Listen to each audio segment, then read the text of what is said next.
Hello students, so here we are going to see the topic WechselPräpositionen. WechselPräpositionen are interchanging prepositions. Now what are these interchanging prepositions?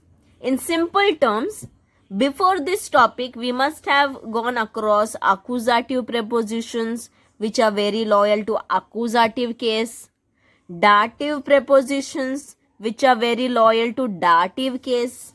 Yeah, so whenever accusative prepositions came in the picture, everything after accusative preposition turned into accusative without thinking.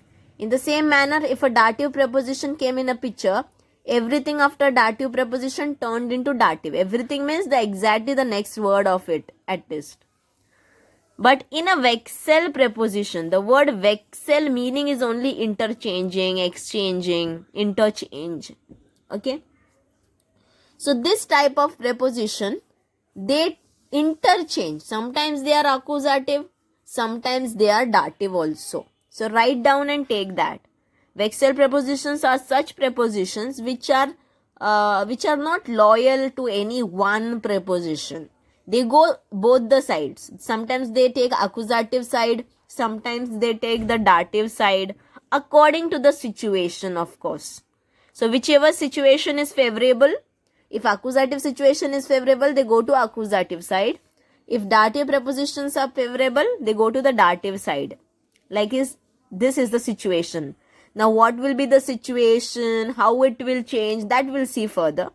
At present, know the concept. These are interchanging. Sometimes they go to accusative, sometimes they go to dative. They are not loyal to any one case. They go both the way. This is the main concept. Which are these prepositions? For hinter. The pronunciations are important. For hinter, über, unter, auf, an, in, neben, zwischen.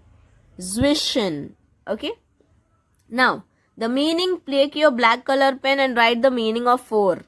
For means front, hinter means behind, über means above, unter means under, auf means on. The meaning of auf is on, on, on. The meaning of an is also on, on, on.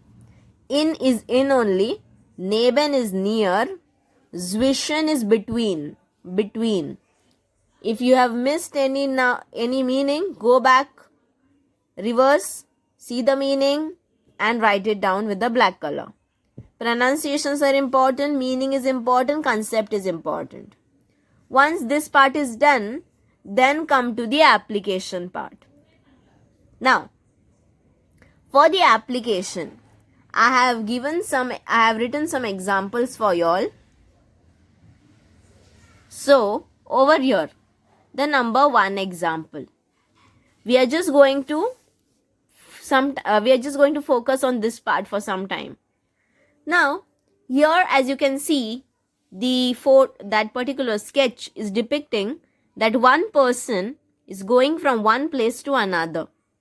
Or you can say some motion is happening. Always it is not from one far place to other place, from one country to other country, from one city to other city. Not like that. It can be a small motion also, like from kitchen to bedroom, yeah, or from kitchen to living room, yeah, small effort, yeah. So in this part of situation, this situation is called accusative situation in context of Wechsel preposition only. This concept should only be used, what I am saying now should only be used when prepositions are in the picture. So when prepositions, that also Wechsel prepositions are in the picture, what happens? If this preposition comes in a picture, you have to see in a sentence, motion is happening or not. So first sentence, ich stelle das Buch dash Tisch. Now sometimes you all feel little difficult to understand the concept. So stellen meaning is to keep, to put, to locate, is the meaning of stellen. Okay, to keep normally. So one person is there. The person is taking the book, yeah, and keeping it on the table. You have to think like that. So book is kept on the table. So two blanks are mentioned. The first blank is for preposition. So write the preposition without understanding the accusative or dative, because for writing the preposition you don't need accusative and dative. You just need the meaning of the sentence. So I am keeping the book on the table. So here I have just written the preposition based on the meaning of the sentence, that is, yeah, auf. Now when to use auf and when to use an. Now one example of auf, it's in front of you. Now auf means if something is on surface area. This is a surface. You have kept your pencil here. So if this is on surface, yeah, horizontal surface, you have to use auf for on. For on, because in English we have only one on. But in German, they have two on. One for horizontal surface, something kept on the horizontal surface, and one for vertical. If you are hanging something somewhere, like I am hanging my t-shirt on the wall, yeah, on the hook of the wall maybe. So that time I am hanging on a vertical position. So that time an have to be used. So keep simple thing in your mind that if something is horizontal and if we locate that thing on the horizontal surface and we want to say on, it is auf. Yeah. I kept the book on the table. The cushions are on the bed, or the pencil is on the book. So horizontal. And if I want to say an, that time I will say the photo frame is on the wall, the fan is hanging on the wall, the board is hanging on the wall. So that time if something is on vertically hanging, then we have to use the word an. So auf is used for horizontal and an is used for vertical hangings. So ich stelle das Buch auf. So for writing the preposition, you don't need accusative and dative. You just need the meaning of the sentence. You just have to find out what is the relation between book and table.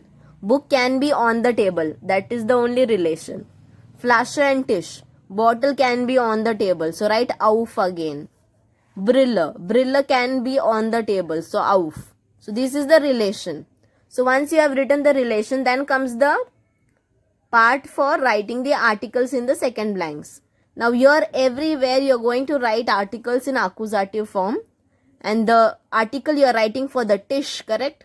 Because the articles are supposed to be written for nouns. So for this you are writing articles. So whatever articles will you write will be in context with this gender, and it will be in accusative form because you are seeing that in this type of sentences somebody is taking that book and keeping on the table. There is a motion happening. There is an effort taking place. Okay. So slight effort also, it makes the sentence accusative. Yeah. It makes the situation accusative when Wechsel preposition comes in a picture. So everywhere somebody is keeping something. So everywhere you can see effort. Now if you see the second sentences on the right hand side, this side, das Buch is dash Tisch. So over here you can see that no one is doing any effort. The book is simply on the table. Yeah. It is already located or it is already kept on the table. No one is doing any effort in the sentence at least. Okay. The book is already on the table. The flasher lies on the table. It is already lying on the table. The Brille is already kept on the table. Yeah, steht. Stehen means to locate, to be kept, to be located. It is already on the table. So no one is there who is doing this effort, who is doing a small effort in this sentence. No, nothing. It is all, the things are already in the position. So position is nothing but dative. This is a sign of position, already on the table. So everywhere first write the prepositions. For writing preposition, you just need the meaning of the sentence. The book is on the table. The bottle is lying on the table. The Brille means the specs is located on the table, already is there on the table. So auf. Intentionally I have taken one preposition only. So for writing preposition, you just need the meaning of the sentence. Once you have written, then you saw that the situation is position only. Then write it dative article. Everywhere it will be dative, not because it is a receiver, but because Wechsel preposition came in the picture. And when Wechsel preposition comes in the picture, after writing the preposition, the next what we are going to write is article. And the article, why we are writing dative? Because in the sentence no motion is happening, only position is taking place. So write here dem according to the gender of Tish is male. Yeah, I've written articles for you all down if you all want to revise. If you haven't revised this, go through the bestimmt article chart. The meaning of stellen is to put, to keep. Legen meaning also is the same. Setzen meaning is to make somebody sit. To make somebody sit. Okay. Like your teachers make you sit in the classroom. When guest comes to your place, so you all make them sit on the chair at your place in the same manner. Stehen is something is located somewhere. Liegen is something is lying somewhere. Sitzen is somebody is sitting somewhere. So normally in this type of sentences, it's normally a dative form. Here normally it is an accusative. Normally they come in accusative because somebody is keeping something somewhere and this is already somewhere. Somebody is keeping some book somewhere and the book is already lying somewhere. So that is the difference between these verbs. These are not accusative or dative verbs. But whenever this type of verb comes, normally somebody is keeping. Stellen and legen are alternative words to each other actually. So you can use it alternatively. Here normally it is already kept somewhere. Yeah. You can use the article according to the verbs and according to the preposition and situation in the sentence. If any doubt, let me know.